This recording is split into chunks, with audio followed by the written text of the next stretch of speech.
It's time for us to discuss the new GOWTHER. Yes, sir. The update comes out tonight. This video is going to be a little late than usual because I was struggling with my editing software and it's been being a little bit of a bitch. So we're going to go ahead and hop into it. As you can see, GOWTHER.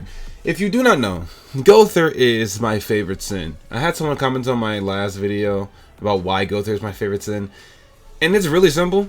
His backstory is very relatable, not in the very actual literal sense, right? Not the whole he doll, virgin, all that weird stuff, killed, assassinated, execution, not all that. No. In the very simple sense of he's just someone that had no emotions in the beginning, lost those emotions due to something traumatic, and now he's a person trying to work his way to bring his emotions back.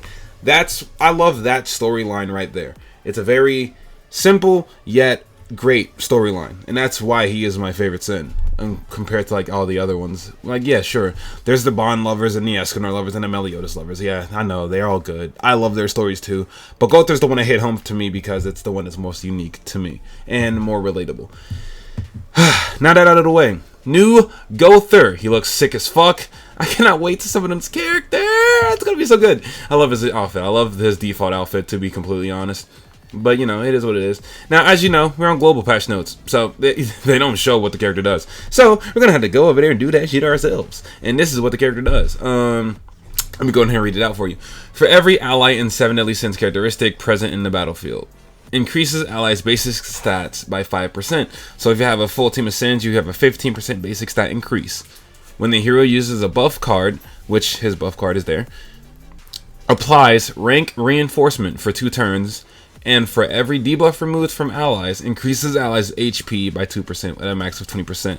Now, rank reinforcement is if an ally uses a skill card, depending on the card's rank, it applies extra effects.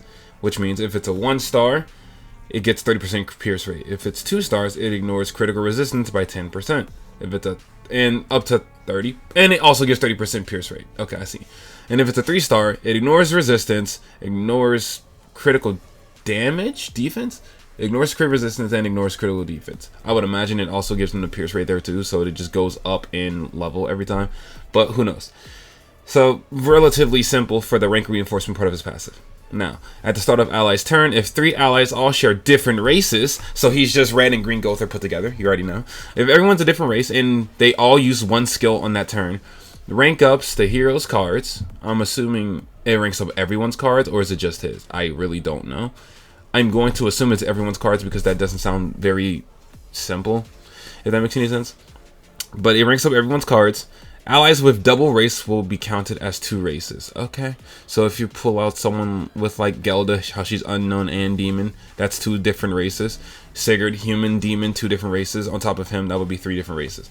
So if you use one of those characters, technically you are able to use him. So basically, they're saying he is usable with Gelda because she's the only character outside of Sigurd that does the multiple race thing. Even Tristan, who is demon and goddess, does not do multiple race thing, which will probably be a part of his holy relic when he becomes a character.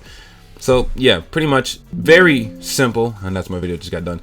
Very simple passive, but it's very strong when you read it and you see it in game. Now, his cards inflict pierce damage equal to 450% on 1 enemy, and it's an ult drain, which is pretty good. He is kind of like a pierce character, if that makes any sense. And his buff is crazy.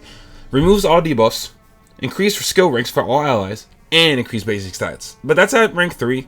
I don't know what the rank 1 would be. I would imagine rank 1 it just removes buffs, right? That would be the most easiest way to make this make sense. But I am going to assume at rank 1, it removes debuffs. At rank 2, it removes debuffs and ranks up. And then at rank 3, it does all 3. That is what my assumption is. But I could be wrong. And then for his ultimate, which is one of those pay-to-win ultimates, if I'm not mistaken. I think it is.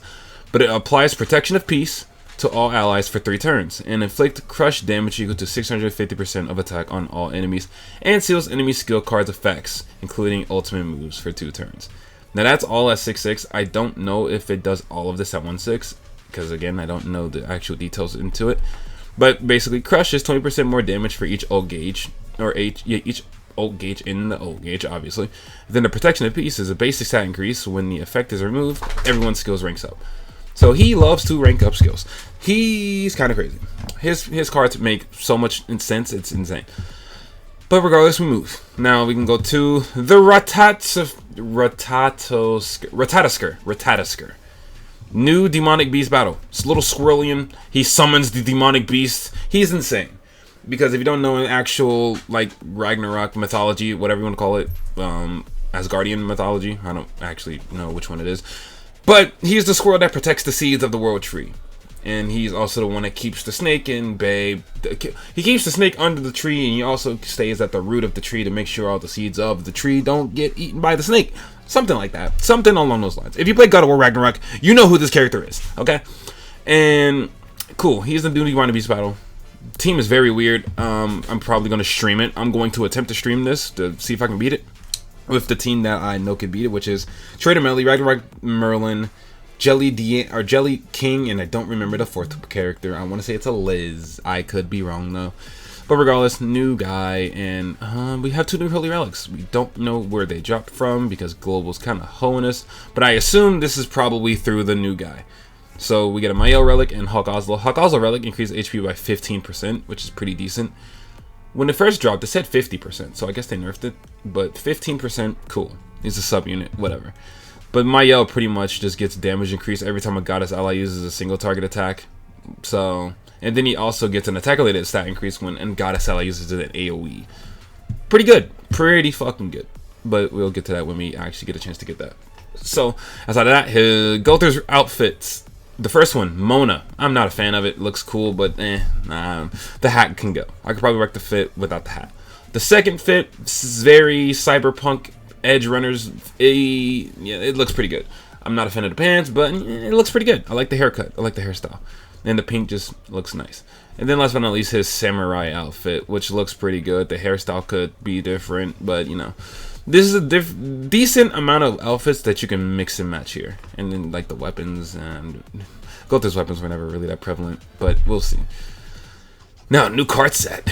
This card set is insane, by the way. If you get it, you should get it if you can, you know. This card set's nuts. Increase allies' attack by N%, and for each debuff applied to enemies, increase basic stats by X%.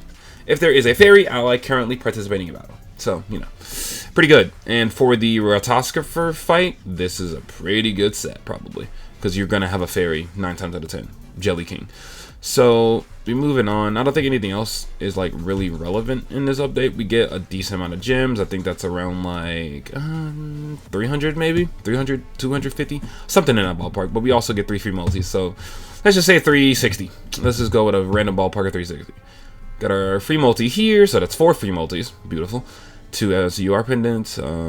Cool. Nothing here. Nothing here.